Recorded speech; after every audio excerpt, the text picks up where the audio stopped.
Everybody, at 6 p.m., time to open up the Anacortes Planning Commission meeting for September 22nd, 2021. We can see from our screen that all of the commissioners are present.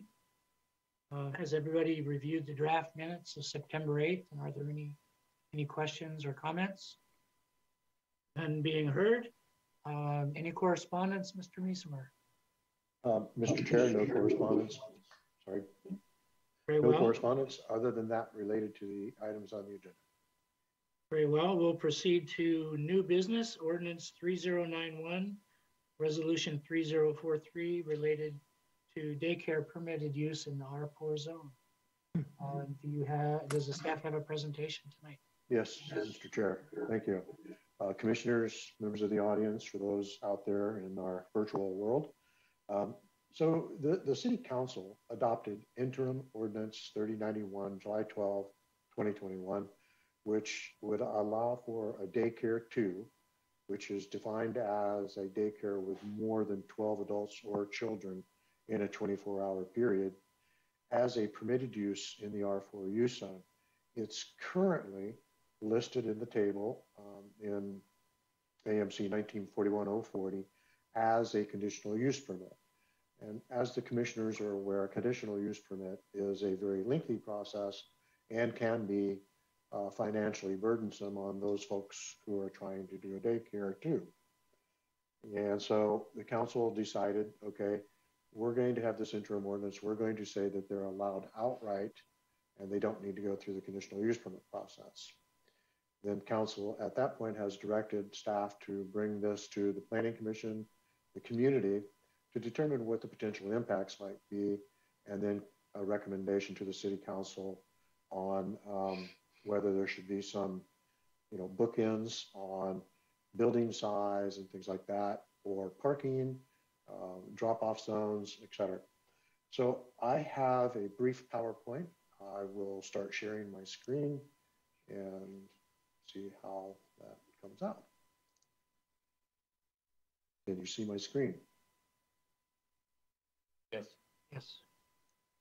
Excellent. Okay, so we'll go from there. So reiterate, the City Council adopted interim ordinance 3091, July 12, 2020. Resolution 3043, adopted by the City Council September 7, 2021, includes a work plan, and I'll share that with you here very shortly. The ordinance allows for daycare 2 as a permitted use in the R4 use zone. Daycare 2 is defined as a daycare with more than 12 adults or 12 children in a 24-hour period. Table 1941-040 currently lists daycare 2 as a conditional use permit. Conditional use permits, except administrative, such as home ox, etc., are a type 4 review process. So that means it has to go through Planning Commission, public hearing, and then a closed record hearing at the City Council for the final approval. And that process can be very lengthy, expensive, and with some uncertainty. So by lengthy, right now, if a person were to submit a daycare 2 permit for a conditional use permit, it would probably take close to 3 months to get that through the process. And as you can see, some folks could see that as a detriment to getting daycares built and occupied, which, from everything we hear at a staff level, there are not enough daycare facilities in Anacortes at this time. So 2016 Comprehensive Plan Policy LU 6.5 indicates that the city should look at allowing some compatible non-residential uses in residential zones, such as appropriately scaled schools, neighborhood scaled grocery stores, religious facilities, home ox, parks, open spaces, and other uses that provide places for people to gather, senior centers, and daycare centers. And as the Planning Commission and City Council went through the review processes and adoption processes for the development regulations, daycares were included as uses in residential zones. The only thing is that the daycare 2, which are the larger facilities, would require a conditional use permit. So this is the work plan that was adopted by resolution through City Council. So hold public meetings with the Planning Commission for community input on possible impacts. Tonight, we're introducing the matter to the Planning Commission. Identify possible impacts such as building area, parking, circulation for drop-off and pickup, whatever other impacts may come up. Discussion with stakeholders, Planning Commission on possible impacts mitigation. Planning Commission public hearing on preferred concepts, and hoping in February we can get that noticed and get it out there. And Planning Commission recommendation on preferred concepts and amendments to the City Council in February, March. We hope to, hope to have this well on its way in November. The interim ordinance is only good for 6 months. It's likely we'll need to renew it in November, depending on the volume of public comment and the length of time that it takes us to go through the process. And so to expand a little on this, our intentions are at a staff level to go ahead and get public notice out that we'll be having a public meeting on the daycare issues, and then at a later date, put out a public notice for the hearing as well. So hoping to get more feedback from the community at the upcoming meetings. The outlined blue area is the R4 zone. You can see it encompasses a fairly good size area. Potential impacts, drop-off, pickup areas, required parking. So table 1964-040 indicates that parking is the director's decision. And what that means is they would be required to provide a technical study by typically a civil engineer and documentation of actual parking demand based on employees and so forth. So right now, that's how it stands. Maybe we get some information from daycare providers on what their actual parking demands are, and maybe there's an actual hard number that goes into a proposal to City Council as a recommendation. Traffic circulation patterns.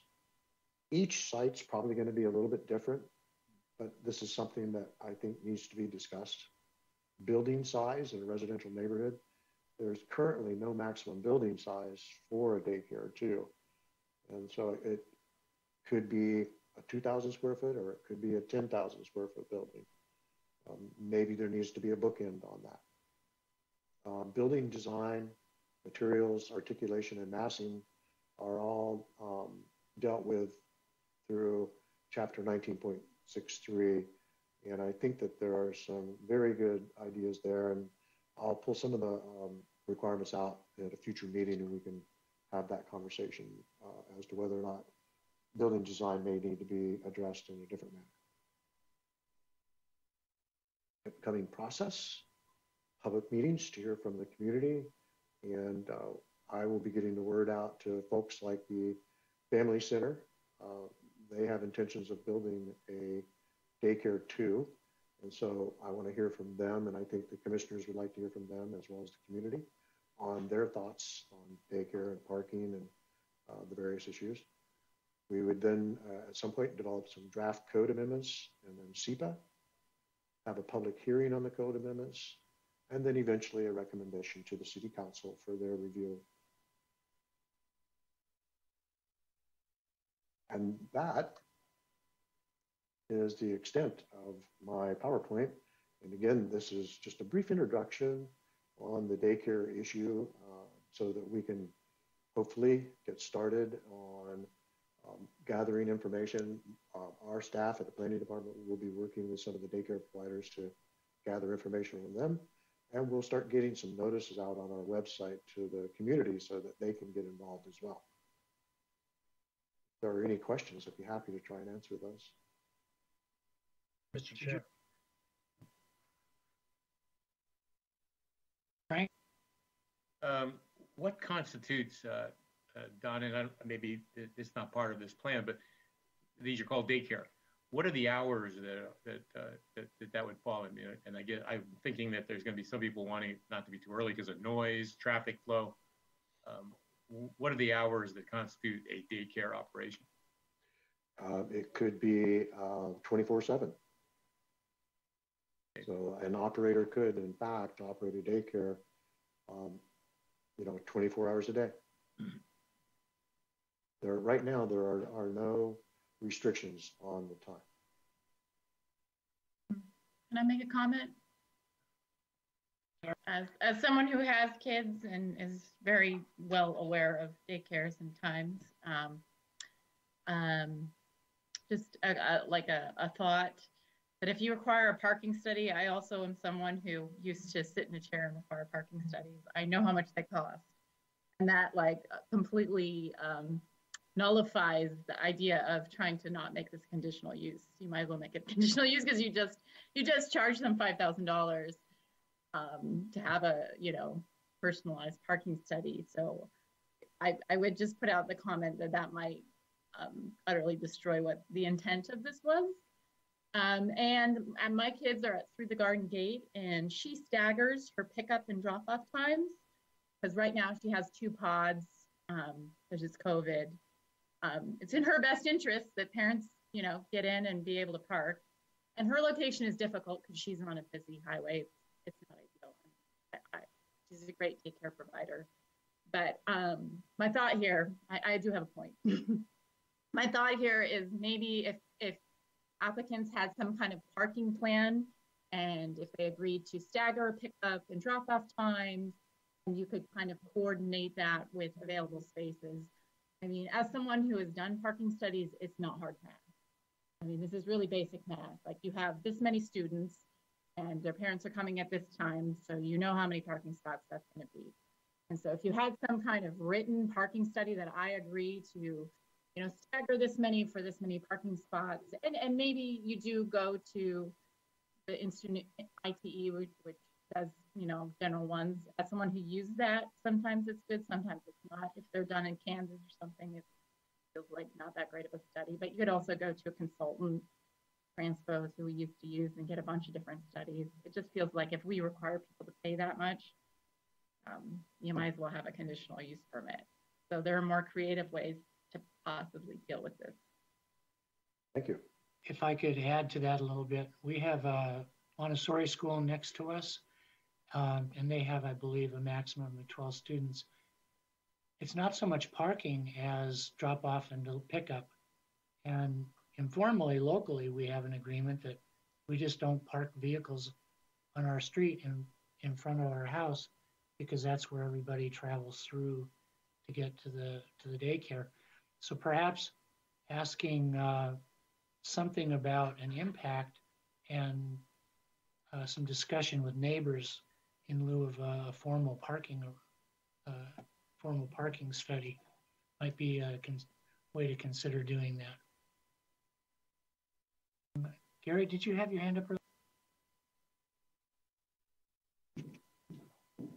Gary, you're muted. Jeff, I saw you had a hand up too.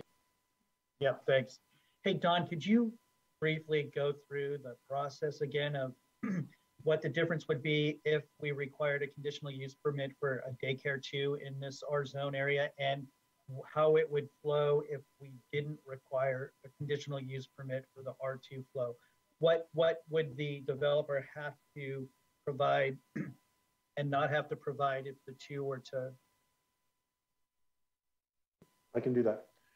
Thank you, Mr. Kraft. So let's take a scenario where we are right now, where it would be a conditional use permit, with the exception of the interim ordinance that City Council passed that allows it as an outright use. For a conditional use permit, the applicant submits to the planning department. We do a completeness review. They end up having to do a neighborhood meeting. They have to do a meeting with our development review group. And then we determine completeness, issue a notice of application. They have to provide us with a parking study that discusses the number of spaces they need, drop off, pick up, and their circulation patterns. And then Planning Commission review, public hearing, and then a recommendation from the Planning Commission to the City Council. All that probably around 3 months, and a significant amount of financial outlay on that. With the interim ordinance adopted by City Council as an outright permitted use in the R4 use zone, it would be an administrative approval. And so the planning staff would be looking at the proposal, review as based on our current codes, and then issue the permits for it. So quite a bit of difference. And my concern here is that, I mean, we should all be sensitive with the R4 zone because of the 5-story apartment building. And I'm just wondering if we're setting ourselves up for just another, how dare you permit this daycare center right next door to my home and without going through some rigor. And I understand the intent here is to try to, speed up the process, make it a little bit more beneficial to the developer, right, to get through the process. But we should, maybe there's some happy medium in there where we could, still try to provide some public hearing, maybe do the parking study, or some type of lower cost parking study. I know we have people on the commission who have done this in the past, to just kind of show that we did our due diligence before permitting this in the R4 zone based on, based on our experience with the apartment. Thank you, Jeff. I had one more question, Mr. Meismer. Would you consider this a significant change in scope, or we had so many conversations during the new development codes. I'm not sure whether we really missed something here and should have included this as an outright use, and just went along with what was recommended, or was there some reason why this scope of business was originally considered to be a conditional use? Thank you, Mr. Chair. I'll go to what Mr. Graff also mentioned here, is that when we originally looked at this through the development regulation processes, we were thinking that a daycare with more than 12 adults or 12 children could be a fairly significant impact on the neighborhood. And by that, think a daycare with 40, 50 kids, 6,000 square foot building. That could be a fairly significant impact. So we looked at it as a conditional use permit to allow the neighbors and the community to weigh in on it. As opposed to pushing those kind of uses into the commercial zone? So in the commercial zone, of course, there are permitted use, but the R4 zone, when you look at the map, which I don't think I need to share my screen on that, but that is adjacent to the commercial zone, and so really fares well for where you have the multifamily housing in the R4 use zone, the commercial zone, and it just allows that a little extra area for those types of uses that are complementary with the multifamily housing in commercial zone. Ward, comment? Gary, go ahead. Yeah, oh, thank you. I have a couple of questions. And it's already been referenced here again, and that is, this is not just a child care issue. This is an elder care and adult care center as well, which seems to have different types of impacts on adjacent property. And we need to, I think, add that to this, the council's work program to take a look at those questions. Then that brings up the whole issue of adjacencies themselves. What are the requirements of adjacency in terms of impacts? Single family residential adjacency versus next to a commercial agency. The second is, under this permit change, or rather this code change, it seems like you could begin to stack up facilities. You could put two of these next to one another, which would have a much more significant change on the character of the neighborhood in the R4 zone than facilities which are spread out throughout the zone itself. And so I think those need to be taking a look at that whole issue again of adjacencies. And then the last is getting a finer grain into the work program and looking at issues of screening the use from adjacent properties. I've taken a look before this ordinance came around only by accident, a couple of daycare centers within the community, and they're, to be kind, their yards look like a plastic jungle of massive toys and swing sets, and to accommodate 12 children or 18 children over a 24-hour period, whatever it would have to be. And I'm curious as to the kinds of impacts that would have on the adjacent single-family residential properties. And so screening, I think, needs to be included in that discussion. Very well. Thank you. Any other commissioners have questions or issues to bring up? Yeah, and going back to the time, is it within the scope of what we can do to limit these operations from 7 in the morning till 7 in the evening, for example, especially in the areas that have residences around them versus your commercial development around them? Thank you, Mr. Dresky. Yes, I think we can. That's why I'd like to hear from some of the providers to see how their hours of operation vary. So I'll get in touch with some providers and kind of maybe shoot a questionnaire at them. And just a last comment, and it's not a new problem. It's a problem that I've had to deal with a long time. But almost every human resource survey of employees comes back with the most important issue for employees is the availability of daycare. Mm-hmm. And sometimes it comes down, and I think Sarah commented about it, alluded to the need for safe daycare. And I know people that have had to stop working because they just didn't feel comfortable with the options for daycare. Tremendous financial sacrifice. But it was that important. It is that important to all the people with children, especially those under 5 or 6 years old, or even probably after that for after-school programs. Right. Thank you. And to add to that, I guess it depends to some degree on what picture you have in your mind when you think of a daycare.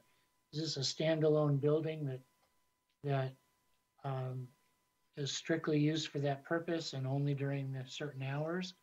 Or is this one floor in a multi-story building that provides services to people who live all around it? Mr. Chair, that's a very good example of what the Anacortes Family Center is proposing, which is a multi-story building with multifamily above the first floor and the type 2 daycare on the lower floor. Mm-hmm. I also think, I think hours are really important too, because, like through the garden gate, since I happen to know it, her afternoon programs end at 4. So her traffic load is not, peak hour, which I don't know if Anacortes is typical. It's usually like 5 or 6. So her drop off and pick off is not correlated with what is standard, peak hours. So, I do like the idea of a more customized approach, because if, she's not a 24/7 daycare, she doesn't, afternoons on Friday, she's off. And it doesn't feel fair to, kind of like we were saying with daycares, is there's not many of them. Part of it is because it's not a high margin business. No. So, to put these heavy requirements, especially on someone who maybe is now 24/7, is not providing, care that it's not a business that's operating in those hours, it's not fair to treat those as the same as somebody who was a corporate. I don't know what a corporate care is, and they came in and they were doing really long hours and all the time. That's a whole different animal. I think it's hard to narrow them and say they're all this way. They're not. They're Sarah, different. Did you say you've got kids that are still in daycare? Yeah.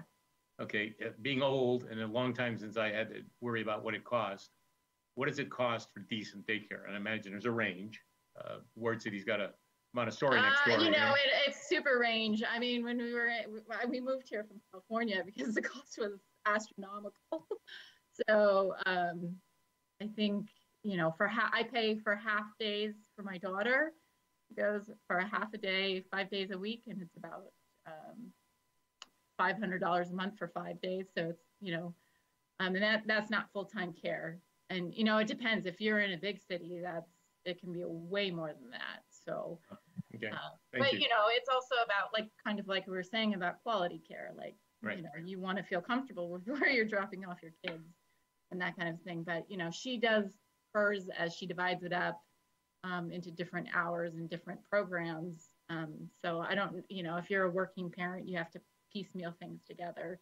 There are different ones where it's like they give 10-hour days, and you know, hopefully your kid's not in it the whole 10-hour days, but maybe some parents need that flexibility. If you're a nurse, or you know, different professions need different hours.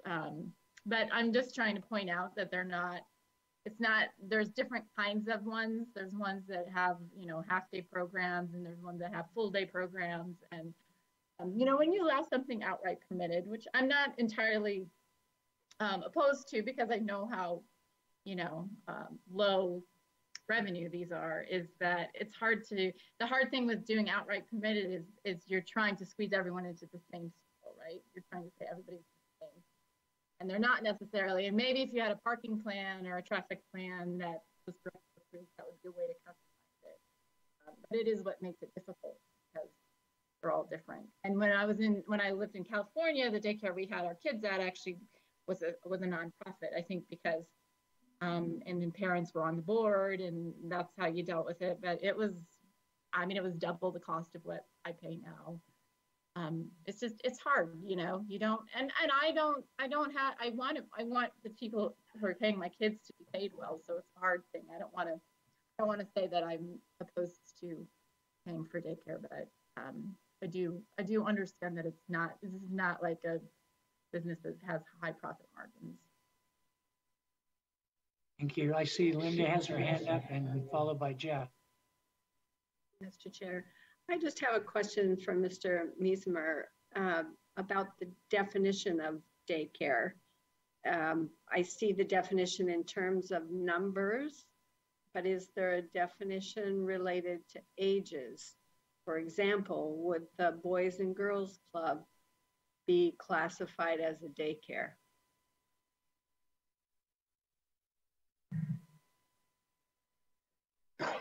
The Boys and Girls Club, in fact, could be classified as daycare, and in fact is in some cases.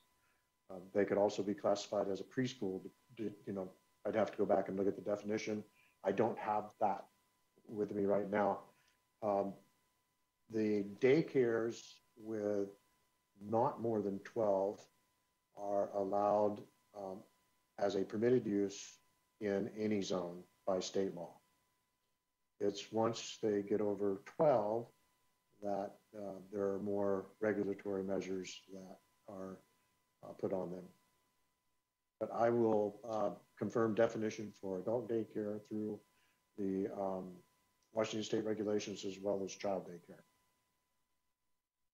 Thank you. Jeff? I'll go ahead and defer my time to Mike Courtright. I know he's been looking for a question, then come back to me. Okay, Don, I wanted to pick up a little bit about what Gary was alluding to, or extend from it. As part of the process, will you look at R4 as a total area and come up with a framework of perhaps how many daycares at a maximum you would want to have in R4? So in other words, could this proliferate? There's only a certain amount of usable space in the R4 area, even though it is a large area. But would you, as part of the process, would we try to define what's the maximum you could handle, especially if it was for 12 people plus? Or, yeah. Or is there any fear of it becoming saturated?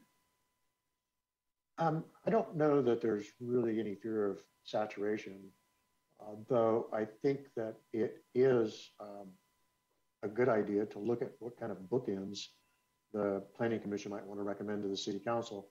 An example of that might be that maybe you have a separation of 500 feet between Okay. each daycare twos or more. Maybe it's 1,000 feet. We've seen that in other jurisdictions where they've adopted language on that. Okay. Thank you. Welcome. Jeff, you?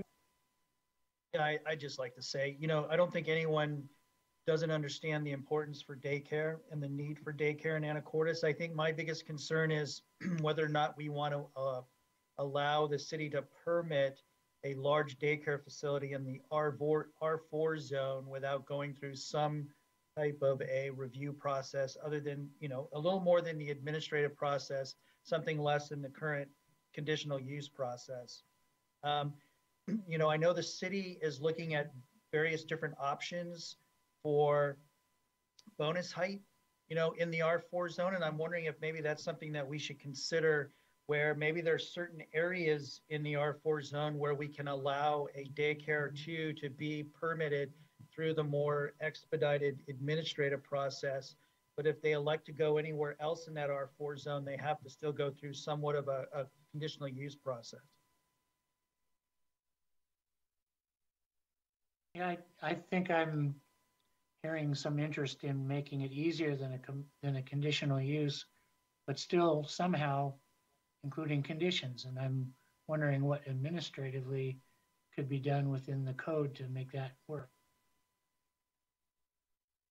Commissioners could certainly look at, like I said, bookends and some specific regulatory measures to a type 2 daycare.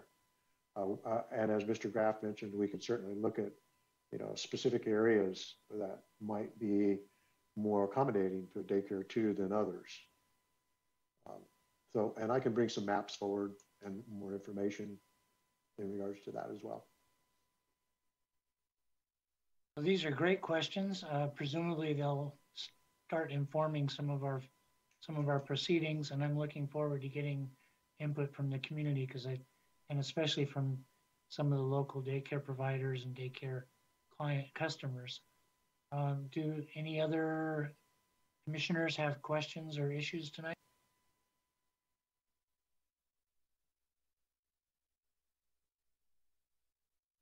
So shall we close this agenda item?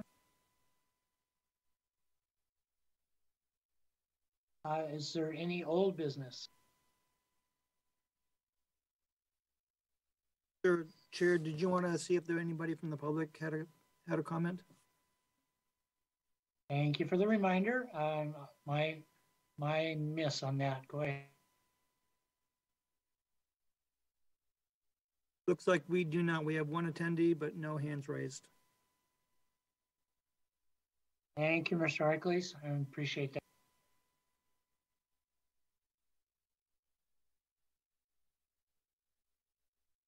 So, Mr. Chair, I will put some work into this and bring this back at an upcoming meeting. Okay, thank you for everybody's participation. We'll close the meeting and look forward to the staff report for our next meeting. Is that correct?